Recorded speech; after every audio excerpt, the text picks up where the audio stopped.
Good morning to you, and welcome back to the studios of the Higher Grounds podcast. Glad that you dropped in today to say hello to us for the next 30 minutes. We're going to share with you just a wonderful time of fellowship between Brother Joe and myself, the voice of reflections on the Higher Grounds podcast, and we appreciate him coming in studio. Thank you for being here, Joe. How you been? Good, sir. How about you? You know, I have been limping right along. Got a little, situation going on. A little situation. Yeah, that's why I'm standing today instead of sitting. Yeah. Oh, I got a bad knee, and it tends to lock up on me from time to time. I thought you were just doing it so you could finally be taller than me. Well, it's that's something I'll never be.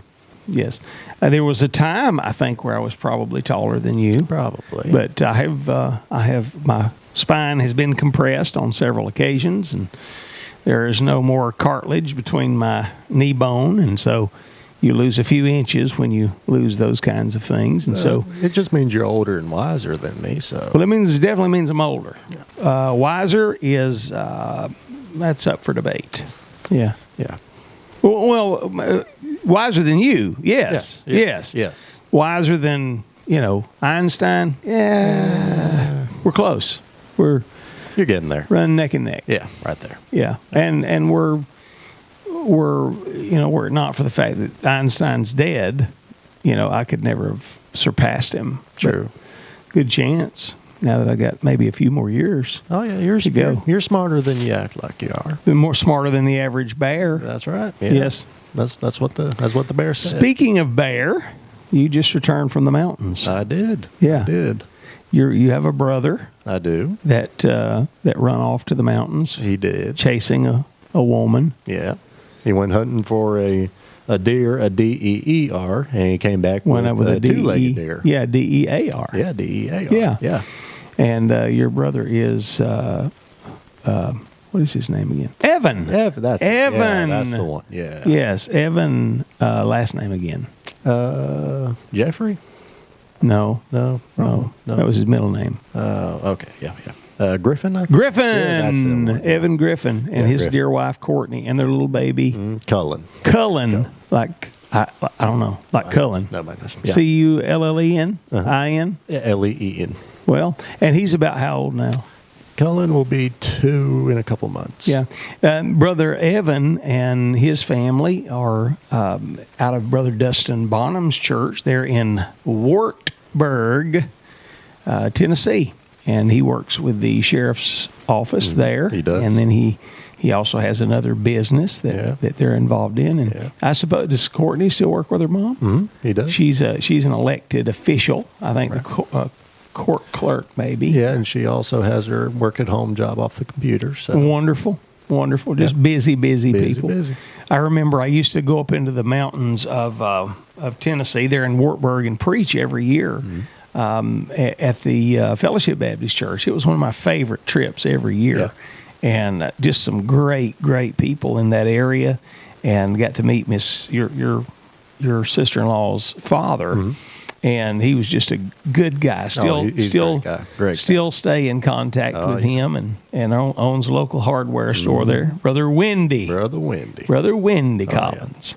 Good man. He's really a good man. Well, it's good to see you guys out there in podcast land. And again, if there are any ideas for a podcast that you'd like for us to delve into, please send those to us. We'll have one coming up in the near future. One of our listeners wanted us to do a podcast in regard to the putting together of messages, how you outline a passage of Scripture. Yeah. And so we're going to be doing that for Brother Nathan here in the very, very near future. Yeah. Going to try to have Brother Matthew in. He is a very good outliner. Wonderful. And maybe one or two of the other guys will be coming in to help us with that. Mm-hmm. But your summer's been busy. I haven't had you in the studio for Reflections in a day or two. Yeah. But you showed me some books that you recently acquired. Yeah, I got some good books. Books. I love to piddle around when I can with them. What did you buy? Oh, Oh, well, we were just recently at the Smoky Mountain Youth Revival hosted by Jeff Ledbetter there in Newport at the Calvary Baptist Tabernacle. Keep talking. I'm going to step off out of the camera. I'm going to grab those books. All right, you do. And one of the afternoons, we got some free time. So me and my mother, we went down to the Tennessee Bible Museum there in Pigeon Forge. And for those of you who are familiar with that area, it's about less than 2 miles from the Wonderworks place and all that. And they're located in a little strip mall. Went in there and just full. I was like a kid in a candy shop, full of good books, old books, bunch of them. And you see here, got a few of them right here. Yeah, I noticed one. I know preachers coveting over this one. I like this one. This is a King James Bible. Novel idea. Yeah. I've never had one of those. No, you should try it sometime. It's really wonderful. But it's a King James Bible from the year 1863, printed by the American Bible Society in New York. And if you look on the front here, this used to have a latchet that covered the side here, a metal latchet. It's come off. But you can see the woman who owned its name was Annie H. Mann. It was given to her on December 25th, and it was a gift from her dad. And so this is a great little collector's piece. Did it give the year on that December the 25th, that Christmas gift? No, but if I had to take a guess, I'd say it was probably the same year, though, 1863, looking at it. But it might have it in here. I'll have to look through it a bit more. I've not really touched it too much. I was looking through that Bible and just gandering through it a while ago and come upon a piece of paper in the Bible. And whoever it was had cut this piece of paper out and had placed it in the Bible, and it read something to the effect of that God takes our loved ones from our home, but never from our heart. Mm-hmm. And I looked at Joe, and Joe read it out to me. God takes our loved ones from our home, but never from our heart. And I said, do you want to know where that's found in the Bible? He said, where? I said, well, Proverbs 5. That's where I opened it up. That's where it was stuck. Yeah, so that's where that comes out of Proverbs 5. You didn't know that. What else you got? That's a good one. Right here, we got a book called Lights of the World. You can see it's a beautiful old hardback. Is that a biography? It is multiple biographies, actually, from the year 1848. And wow. So that was copyrighted 1848. Copyright 1848. And who are the biographies about? We have, first off, we have William Tyndale. Of course, most people know about Bible William man. Tyndale. Most of these people I've actually never heard of. We got Richard Hooker, Robert Layton, Sir Matthew Hale, the Honorable Robert Boyle, John Bunyan, of course, The Pilgrim's Progress, Richard Baxter. I love Richard Baxter. Mm-hmm. Matthew Henry, everybody knows Matthew Henry. George Whitefield, again, a very famous man. John William Fletcher, John Newton, and Henry Martin. Those are the biographies. Now, will you use this as a resource for some of your... I will most likely. Is that why you... Yes, I bought most of these. Most of these books are biographical in their contents. Here's one on two missionary ladies. It says two missionary heroines in Africa. Mary Splendor, right? Slessor. Yeah, close, Mary Slessor. I don't have my glasses on. Mary Slessor and Jeannie Gilchrist. Mm-hmm. Wow. All right. That's wonderful. Yeah. Wonderful. And that's from, this book is from when? I'm not sure. I don't think I found a date in that one, actually. Surely there's a date. I looked. I couldn't find it. Maybe you can. You're more skilled in that than I am. Go on. What else you got? But while he's looking for that, this right here is The King's Son, a memoir of Billy Bray. And got this. This one's from 1892. And it's biography on that man, copyright 1890. And most of these books, may I say, too, at the Tennessee Bible Museum, of course, they have some very expensive stuff. They have some, I was telling Preacher, they had the Torah written on goat skin. That was a few hundred years old. The Book of Deuteronomy, of course, was expensive. There's some other stuff. And we have one more, a newer biography on Amy Carmichael here from 1950, but a bunch of wonderful hardbacks here. And but they had some very old, most of them, though, the vast majority of the books, I'd say, probably anywhere from $45 to $90, something like that, which, considering the age of the books, is well worth it, I think, for the price. So tell me about the museum itself, because I grew up within less than probably 45 minutes of the Tennessee Bible Museum. I've never been. How long has it been open? And if you know that, and then give us an idea, kind of a walkthrough. This might be something that folks would like to go see.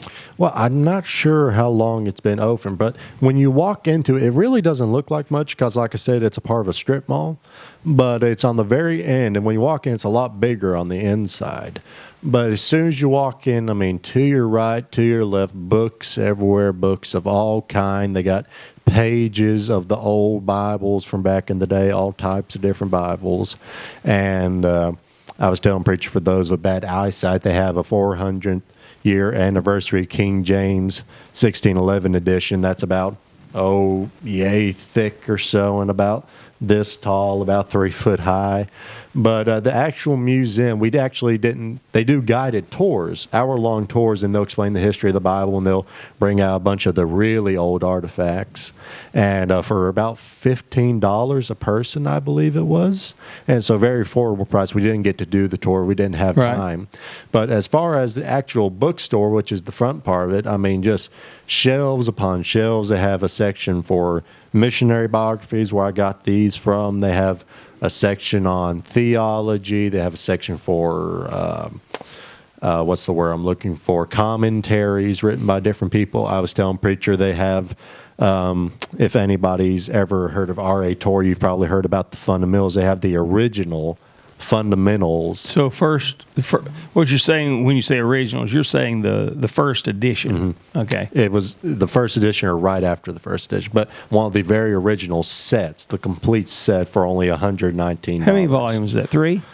No, it was 12. 12 volumes. 12 or so, I believe. I was thinking it was on 3 volumes. I guess some of them had been combined. Yeah, but it was the complete set for $119. So that's a very affordable price for something like that, in my opinion. But I mean, just nuggets and gems throughout there. I had to limit myself to the amount that I bought. Tell about the Spurgeon section. Oh, yes. So they have a section when you walk in, it'll be on the left side of the store, but they'll have multiple huge wooden bookcases with different authors in it. They'll have one that was dedicated completely to Charles Spurgeon. It has his commentaries, what's the pulpit? The pulpit commentary? Yeah, well, they have the pulpit commentary, but what was the church he preached in? Metropolitan Tabernacle. Yeah, the Metropolitan Tabernacle pulpit series. They have all that. Everything Spurgeon wrote, they have everything in there. All of them are really old, usually from. Are they for sale? Or everything's for sale. Wow. Everything in there that you see is for sale.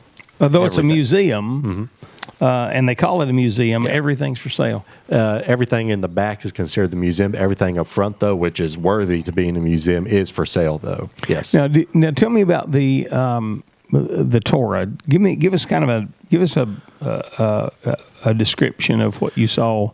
Well, the Torah, when I first saw it, I thought, there's no way this has to be like a museum artifact or something. Like, there's no way this is for sale. But sure enough, it had a price tag on it. And I looked at it, and it is from the 1700s, I believe. But it's the Torah on a goat skin, a big goat skin. And it's the book of Deuteronomy, or part of the book. It's I think it's part of the book of Deuteronomy, yes. And it's for $400, I believe. Okay, so it's not a complete. Not the complete Torah. I mean, it's about the length of this table, I'd say, about as wide, too. Beautiful piece. I mean, anybody would be thrilled to have that written in Hebrew on their beautiful piece of work. And they had some of the old King James Bibles. They did. They have old King James Bibles. Like I say, I had that one. This was probably the most affordable one of the whole group. They had some that were, I think they might have had some from like the early 1600s too that were, of course, more expensive. But this one I only paid, let me see. only $45 for I was this thinking one. you said you paid $45. Yeah, 45, for so that. very affordable. Like I say, most of the books are affordable. But Now, I have some 1800s Bibles that look very similar to that, but I like yours better. I mean, as far as just the layout and the look, and it's in pristine Oh, yeah. condition. Oh, wonderful condition. So Miss Annie Mann didn't read it very much. no, hey, I was one of them thinking, oh, she probably didn't read that. Yeah, one, she just stuck a piece of paper in there about some dead make dead it look kinfolk. like it. Yeah, yeah. But I mean, and the people there, nice people. The fella I bought them from, he was talking to me about the books. He gave me actually a card. He said, if you have any old books that you want repaired, he gave me a card for a guy that will repair old books and Bibles for you. Really? Yeah, and so just wonderful people, and he might even cut you a discount. He cut me a little bit of a discount there at the end, and so just nice people. I recommend it to anybody who's in the area to visit it. Now, are you familiar with the Museum of the Bible in Washington, D.C.? I am not. So several years ago, I had the opportunity of preaching in the area. In Virginia, but within just a handful of miles of Washington, and was wandering off of the Washington Mall area, and came upon the Museum of the Bible. If I'm not mistaken, the Museum of the Bible was started by the Hobby Lobby, the family that owns Hobby Lobby, started the Museum of the Bible, and it is a big deal in regard to the history of the Word of God, how it was put together, and just various artifacts there in regard to the Bible. And I love getting into that, seeing those old books, and I love old books. Oh yeah, I've got an old Pilgrim's Progress that is cloth bound. Really? Yeah, it's cloth bound. No telling what it's worth. You know. Yeah. Well, you're talking about the Pilgrim's Progress, and you remember I told you at that store, beside the Charles Spurgeon section, they have another huge bookcase that is nothing but Pilgrim's Progress. Yeah. From like the 1800s and all that stuff, all old copies and different hardbacks, different. I think they had some cloth ones in there too, and all of them for sale. I mean, hundreds, probably 300 or so. Wow. 300-400 of them are just all in there for sale. That's great. Have you ever read through Pilgrim's Progress? It's a very unique read. I'd have one old. It's a very, very unique read. And you know, what God gave John Bunyan, you know, in that story to give to us, which is representative of the Christian life. I mean, it's very true, you know, and time has not changed the truth of the fact of the Christian life.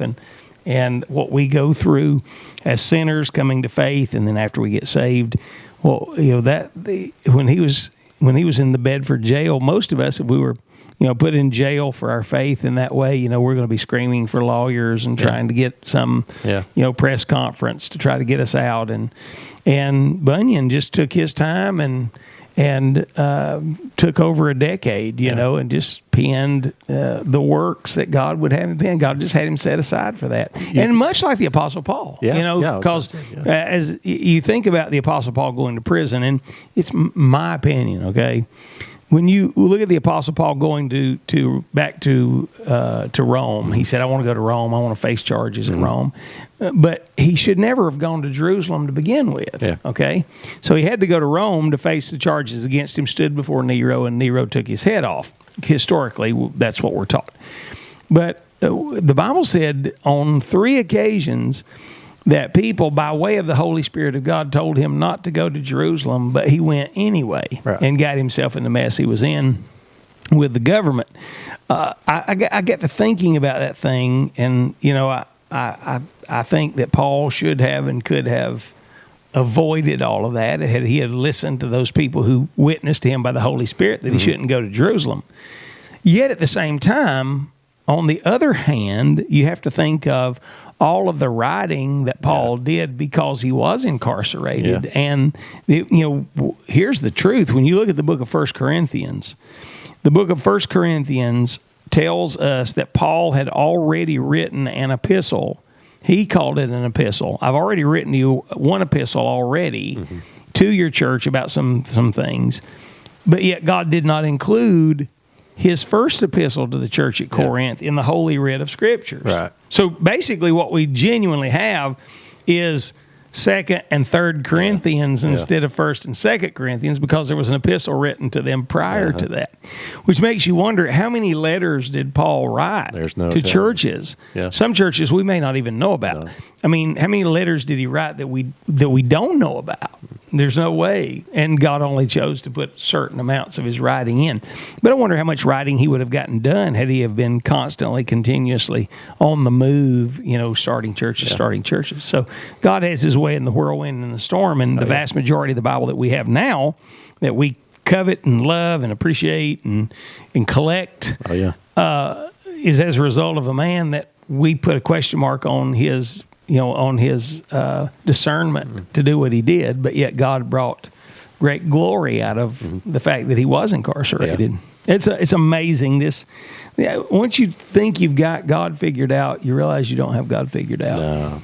And then once again you figure you got your mind, figuring something out, and you think you've got the I's dotted and the T's crossed, and then you realize you spelled the word wrong. Yeah. And so this business for me, I'm 58, preaching for 34 years, and you look back and you say, man, I just don't have any of this figured out.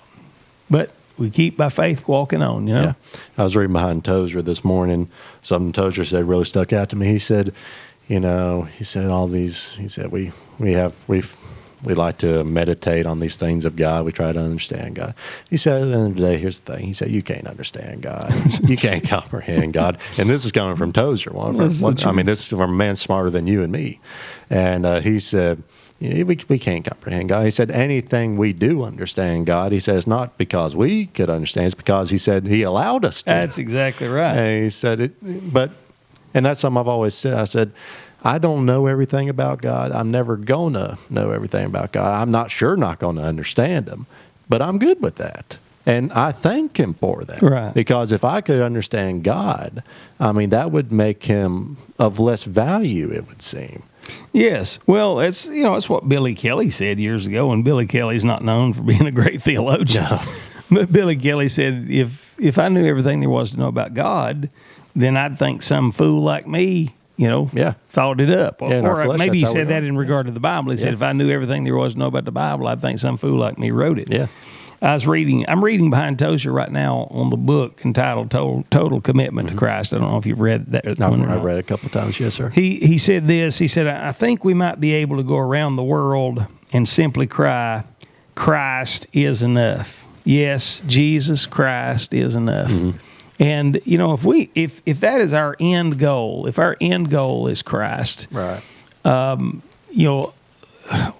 going to differ. I find myself this morning, Joe, I was looking on social media at some stuff and just scrolling through social media as I'm posting my stuff, scrolling and just getting mad, just not mad, but frustrated as I look at the Christian world. And I'm shaking my head at the Christian world saying, man, but this is not Christ.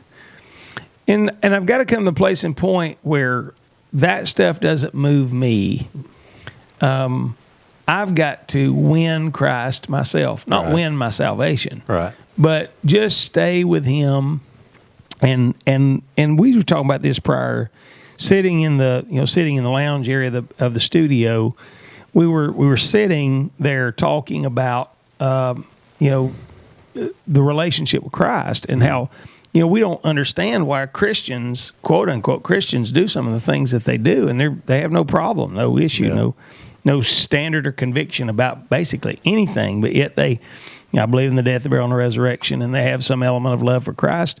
And I think you and I both come to the conclusion, we've just got to love Jesus. Yeah. We just got to love Christ, and that's what it's all about. I told Joe earlier, I wish the Lord had just in that Bible put out this list out. Okay, and this list said you do this and you don't do that, and you do this and you don't do that, and you do this. But the problem with that is, I operate well that way. Right. I don't have a problem operating that way. That's just my nature. Yeah. Okay, you tell me what to do, I do it. But the problem with that is we would have no relationship with the Lord. Right. He would not be shaping the convictions of our life. He would not be shaping the standard of how we live based on our love for him and our desire to want more of him, we would be shaped by our own ability to do or not do something. Yeah. And that's not what he wants. He doesn't want rigidness. No. He wants relationship. Because at the end of the day, it's not about us. Right. It's not about us. It's about him. To keep quoting Tozer here, he said, "We must come to God reverently on our knees." You always see God when you're on your knees. You never see God when you're standing boldly on your feet in full confidence that you'll amount to something. Isn't that true? God is unimaginable, inconceivable. You cannot get into your head what God is like or visualize God's being. Isn't that the truth? Mm-hmm. He went on in Total Commitment to Christ to say this. He said, "There's a weakness among us in evangelical circles." He said, "We put a plus sign after Christ, Christ plus something." He said, "We have Christ plus something else." It is always the pluses that ruin our spiritual life personally, and it is always the additions that weaken the church. Right. God has declared that Christ, his Son, is sufficient, and that's it. Yeah. Yeah. I just wish we could genuinely see it. It's a wonderful truth. Yeah, in his preeminence, he is above all things, but not pushed up. He's beneath all things, but holding it all up. Mm-hmm. He is outside of all things, embracing it all, and he is inside all things, filling it all up. And Tozer said our relation to him is all that really matters. Oh, yeah. A true Christian faith is an attachment, a devotion to the person of Christ. Right. We just don't love Jesus. No. That's the bottom line. That's the problem. We love church. We love religion. Mm-hmm. We love our dogmas and our theology, but we don't love Christ. And that's so true. And like I say, we've heard it oftentimes said, you can be doing a lot of things for God and still not love God. That's the truth. And there have been many times in my life, and I've been busy, been in ministry, been working, be doing all these different things. But at the end of the day, I don't find as much satisfaction and joy in doing those things as I would just getting alone with God. Isn't it true? It is true. Again, we've said it before, but Boaz gave more to Ruth when she was at his feet than she was when he was in his field. Right. We get more from the Lord when we are worshipers instead of when we are workers. Right. We need to be a Martha, the worker, with a Mary's heart. This is really what we need to be. Hey, we've knocked out 30 minutes. Oh, how about that now? You got time to come back for another one? Oh, I got time. Okay, we'll come back. We'll talk about some experiences you've had this summer. Will do. How about that? Hey, listen, thank you for tuning in and coming and dropping in on the dungeon here at the compound of the Higher Grounds podcast. In the studio, we're fixing to go back into the lounge area and not have a drink. That's not what we do in our lounge. Yeah. Unless it's coffee. Yeah. And then we have one of those. And then we're going to sit down and discuss a few things, and we're going to get back in front of the camera and see what the rest of the day holds. Hey, thank you for tuning in. From us to you, have a great day. Keep pressing on the upward way. See you next week.